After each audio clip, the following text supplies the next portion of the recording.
Gracias por la invitación, siempre es un gusto estar aquí en el cordón industrial. Bueno, recorriendo la zona, ¿cómo está articulado, digamos, de lo que es la agenda nacional con los temas del cordón industrial y de la región? Bueno, están íntimamente ligados, ¿no? Yo siempre digo que todo el cordón industrial que va desde Villa Constitución hasta San Lorenzo, Puerto, etcétera, está muy atado a los ciclos nacionales, siempre. Cuando hay políticas de apertura de importaciones, hay políticas recesivas, hay políticas que golpean al mercado interno, lamentablemente se siente muy fuerte en toda la región. Por lo tanto, es una etapa de recorrer, de charlar, de contener y de buscarle fundamentalmente una salida a este escenario tan complejo que además señalo siempre al que no llegamos por impericia del gobierno nacional en materia económica, llegamos por una decisión política del gobierno nacional de llegarnos acá, ¿no? Es un gobierno reprimarizador de nuestra economía y extranjerizador. Y esos son los dos grandes pilares de su política. El problema que es una política que no es para 50 millones de argentinos, es para 10 millones con toda la furia, ¿no? Pero hay 40 millones más, que son los que trabajan en las fábricas, en las pymes, los jubilados, los pensionados, los estudiantes, ¿no? Eduardo, en cuanto, digamos, a esta situación económica, también se le anexa el de financiamiento a, por ejemplo, las obras, las rutas nacionales. Bueno, cuestión muy delicada aquí también en la región por la llegada de los camiones, estos transportes que llegan a los puertos de la región, a través de estas rutas nacionales que hoy desfinanciadas están sin mantenimiento y es una preocupación de la provincia y de los ciudadanos, ¿no? ¿Cómo vos desde el Congreso estás tratando de dinamizar un poco esta temática? Sí, dos grandes temas ligados a esto que señalás vos muy bien, muy correctamente, las rutas nacionales. Primero, la obra pública nacional en general. Cuando llega Milei al gobierno, había 189 obras nacionales en desarrollo en la provincia de Santa Fe. En desarrollo quiere decir desde algunas en una etapa primaria de licitación hasta otras que estaban por inaugurarse, como la cárcel federal de Coronda. Inmediatamente suspende esas obras, vos recordarás, no hay plata, era la consigna cuando llega Milei al gobierno, no hay plata. Suspende toda la obra pública nacional, incluida la de la provincia de Santa Fe. Hace exactamente un año, un poco más de un año, no casualmente antes del tratamiento de la ley bases en el Congreso de la Nación, Puyaro se reúne con Guillermo Francos y vuelve a la provincia diciendo el gobierno nacional va a terminar 25 de esas 189 obras. Bueno, muy bien no, 3 empanadas, ¿no?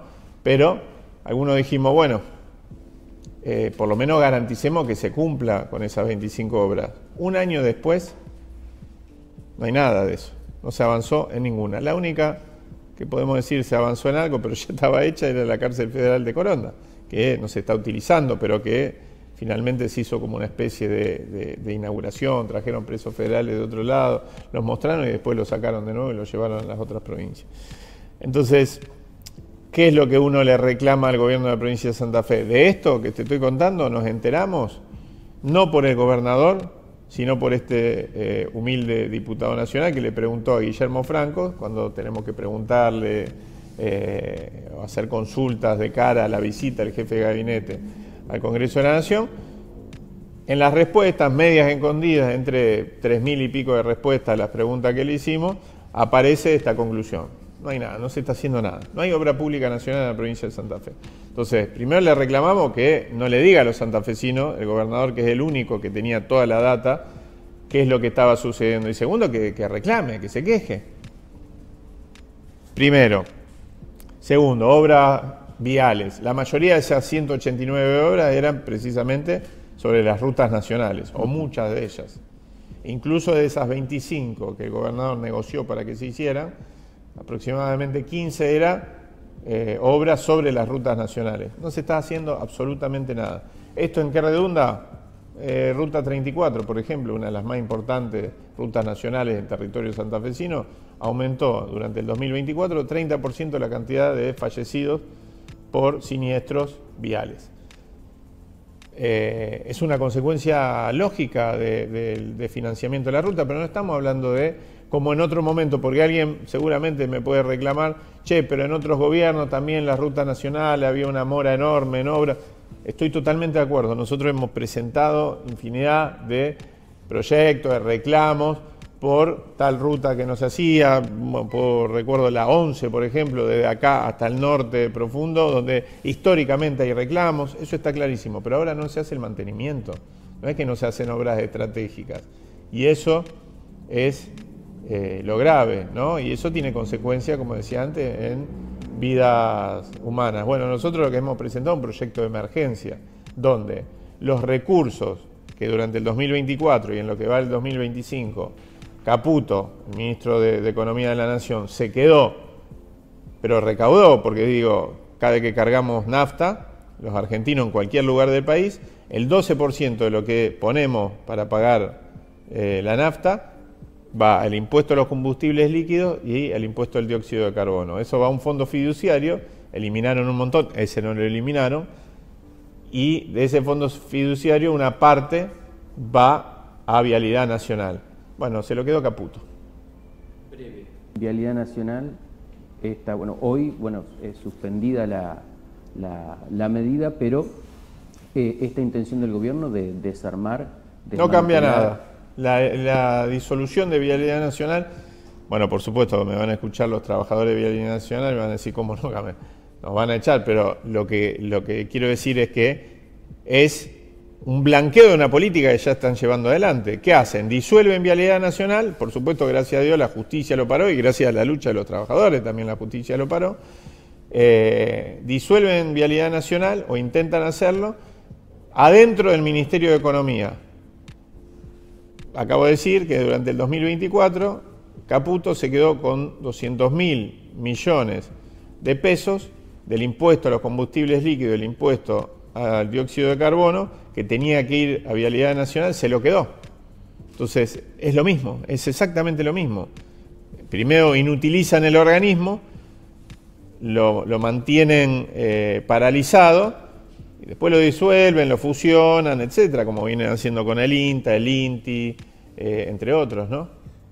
Bueno, recién hablabas de la situación del parate de las obras y la falta de reclamo del gobierno provincial. ¿Vos cuáles crees que son los proyectos que considerás que necesita hoy Santa Fe?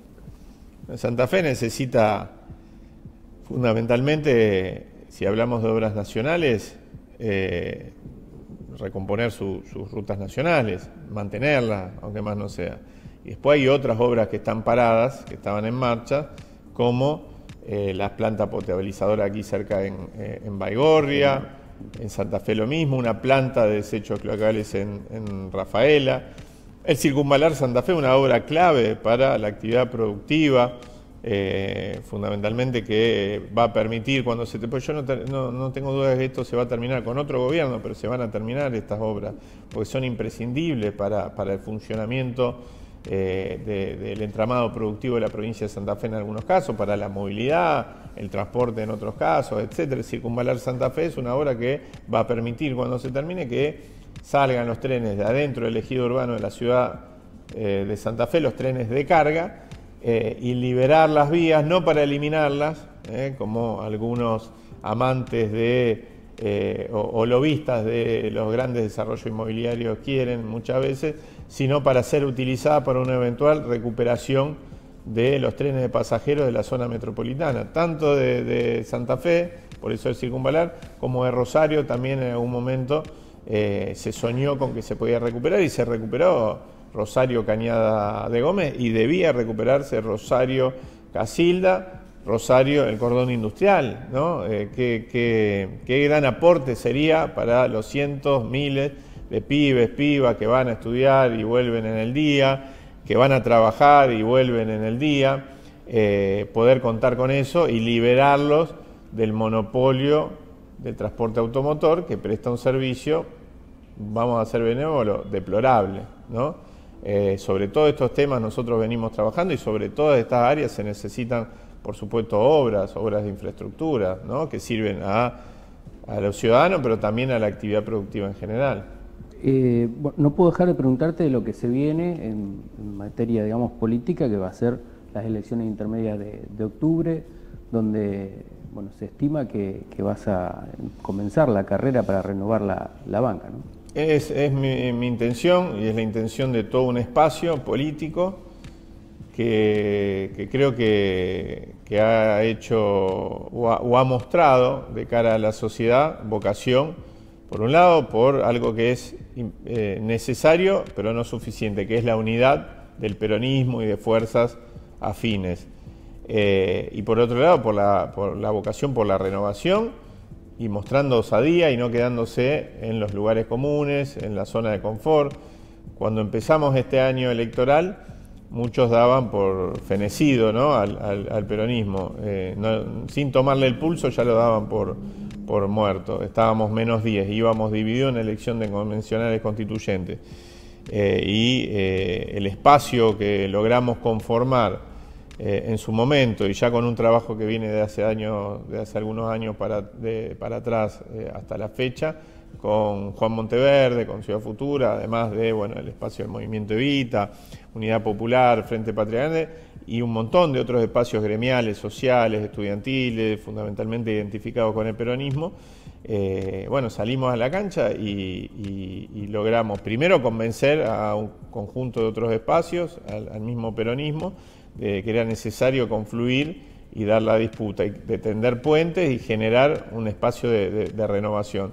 Y segundo, bueno, después de la buena elección en elección convencional y constituyente, todo este mismo espacio hizo grandes elecciones también en los territorios. El peronismo ganó 10 de las 15 ciudades más grandes de la provincia. Y en los lugares, en la mayoría de los lugares de esas ciudades donde ganó el peronismo, ganó esta combinación, ¿no?, de unidad, de renovación, de vocación por no quedarse quietos y no ser funcionales ni a Milei ni a Puyaro, ¿no? ¿Crees que esta propuesta que, bueno, bien decías, ¿no?, en Rosario principalmente se plantó, digamos, un mojón para la renovación del peronismo en Santa Fe? Yo creo que sí, por supuesto se plantó un mojón. No solo Rosario, bueno, aquí mismo en San Lorenzo también se hizo una gran elección y se logró una síntesis que tiene también esa característica, ¿no?, en la ciudad de San Lorenzo, en Baigorria, en Villa Gómez Galvez. Entonces nosotros vamos de cara a un proceso electoral ya del orden nacional, y lo que pretendemos es dar una discusión genuina, franca, frontal adentro del peronismo para darle continuidad a ese proceso. Es decir, si esa síntesis funcionó y fue exitosa en la idea de recomponer el vínculo con nuestra comunidad, ¿no? Venimos de una derrota muy dura en el 2023 a nivel nacional, pero también a nivel provincial, donde lo que fue derrotado es la política del no se puede, la política de, en vez de andar de pie erguido y mirando de frente y a los ojos a nuestro pueblo, andar arrastrándose y lamentándose de que, bueno, no puedo porque este poder fáctico no me deja, no puedo por esto, lo otro. Hay como una revalorización de la vocación transformadora de la política. Entonces, si eso de alguna manera anduvo bien, nos permitió volver a levantar la cabeza, bueno, no cortemos ese proceso, ¿no? Equipo que gana no se toca, dicen los técnicos, ¿no? ¿Y cómo ves, digamos, este mensaje que llegue a otros referentes que hoy están intentando mostrar un poco de músculo político, ¿no?, de tratar de llevar este esquema, de traspolarlo a nivel nacional? Nosotros estamos en diálogo permanente.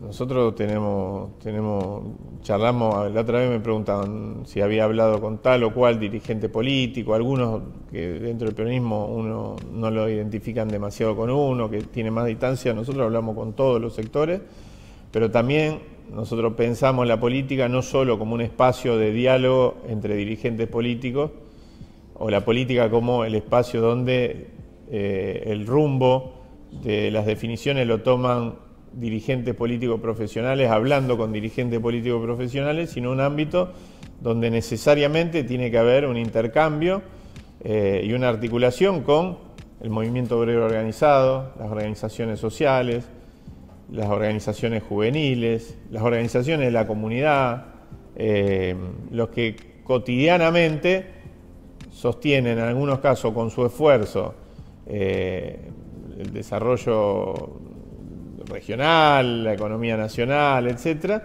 y los que, por otro lado, ya hablando más en términos de el movimiento que nos contiene, sostienen con su esfuerzo también al peronismo, ¿no? ¿Cómo podemos tomar definiciones sin hablar con quienes todos los días militan territorialmente, en el movimiento estudiantil, en una fábrica, etcétera? Y yo no estoy hablando, no estoy haciendo un planteo romántico, es decir, bueno, vamos a hacer como una especie de sondeo y vamos a hablar absolutamente con todos. No, seamos serios, digo, estamos hablando de representaciones sociales organizadas que están ordenadas, que trabajan, que tienen sus referentes, que tienen sus dirigentes, a los que en general se convoca para repartir un volante o para asistir a un acto, pero muy pocas veces para que opinen sobre el proceso electoral antes de que arranque el proceso electoral, ¿no? Como por ejemplo las organizaciones gremiales. Las organizaciones gremiales hay una lógica muy perversa de la política muchas veces, que es llamarla o para que llenen un acto o para pedirle un aporte para la campaña, ¿no? Desde la idea de que, bueno, son estructuras poderosas, etcétera. Primero, que muchas están sufriendo enormes apremios producto de los ataques al movimiento obrero que lleva adelante este gobierno. Y segundo, que estamos olvidando una lógica muy propia del peronismo, de sus orígenes, y algo que hace a la filosofía política del peronismo. Perón parió una filosofía política que, además de, por un lado, impugnar lo que él llamaba el orden demoliberal, que hoy está profundamente en crisis, entonces son válidas aquellas reflexiones, consideraba como única fuente de poder al pueblo, pero no a cualquier pueblo, al pueblo organizado. Entonces, a las organizaciones de ese pueblo hay que prestarle particular atención y hay que incorporarlas, si no lo están, a la dinámica política. Sin esa incorporación, bueno, ahí aparece la impotencia de la política por no poder torcer el rumbo de tal o cual decisión gubernamental nacional, por ejemplo, etcétera. Entonces, te doy un ejemplo concreto. Los únicos triunfos legislativos que tuvimos en el Congreso de la Nación frente a este régimen, el régimen de Milei, fue porque estaba pasando algo en la calle. Porque afuera había gente que estaba haciendo lío, como decía el Papa Francisco. Pero no era gente autoconvocada, no existen. Las autoconvocatorias no existen. Siempre hay algún grado de organización detrás. Bueno, 24 de enero del 2024, CGT, CTA, UTEP, etcétera. Las movilizaciones por los recursos de las universidades públicas, en defensa del ingreso de los jubilados, las movilizaciones por la emergencia en discapacidad. Detrás estaban las organizaciones que trabajan alrededor de la problemática. Entonces, ahí tiene que recuperar la política su potencia para transformar. No alcanza con que haya un dirigente un poco más valiente o menos valiente, o que pegue gritos, o golpee una mesa. Eso es para los estudios de televisión, eso es para las redes sociales, pero las transformaciones concretas requieren de esa participación masiva de la ciudadanía, y eso se da a través de sus organizaciones. Cuando el peronismo olvida a esas organizaciones comunitarias, de la sociedad civil, olvida también sus fundamentos básicos, ¿no? Una última cortita, nosotros seguimos el tema de la Marina Mercante. Ayer hubo una reunión importante del bloque UP con gremios y con la FEPINRA. ¿Hay posibilidad de que desde el Congreso se busque frenar el DNU 340? Nosotros hemos presentado iniciativas. La verdad es que el único DNU que pudimos, es que el primero en la historia del 94 hasta acá, de que tenemos esta constitución vigente, fue el de los fondos de la CIDE. Fue el único que logramos hacer. Después, producto un poco de que hay una parte importante de la dirigencia política que se autodefine como oposición dialoguista, no ha tenido vocación por ponerle un freno a estos decretos, porque en gran parte son los que votaron y acompañaron la mal llamada delegación de potestades legislativas, de facultades legislativas, que en realidad es el otorgamiento de superpoderes. Como son corresponsables por haberle dado esa herramienta al presidente de la Nación, en general no tratan de no aportar a esas iniciativas, o de no convocar, o de no acercarse a las sesiones que convocamos donde queremos voltear esos decretos, para ser claro que son profundamente dañinos, del primero al último.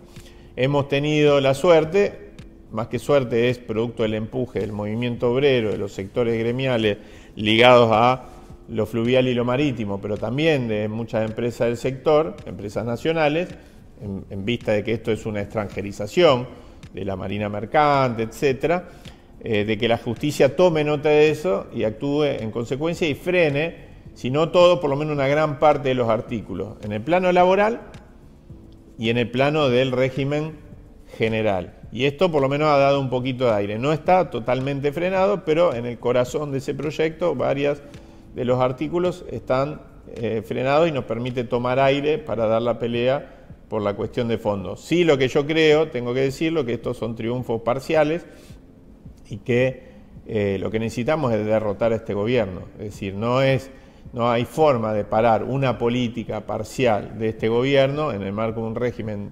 desnacionalizador, precarizador, etcétera, un decreto desnacionalizador, precarizador de las condiciones de vida de los trabajadores del sector. No va o el freno, un decreto no va a frenar la vocación de este gobierno por ir para adelante, porque hay que reconocerle, voluntad tienen, saben hacia dónde quieren ir, que para mí, o por lo menos para muchos, es el peor de los infiernos, porque es una Argentina sin chimeneas, sin marina mercante propia, en el caso de que estamos hablando, sin derechos laborales y sociales. La Argentina, que Milei añora y lo dice siempre, la de fines del siglo XIX, principio del siglo XX. El freno a esto es un freno integral, es un freno de carácter político también, ¿no? Muchísimas gracias. No, gracias a ustedes, es un gusto.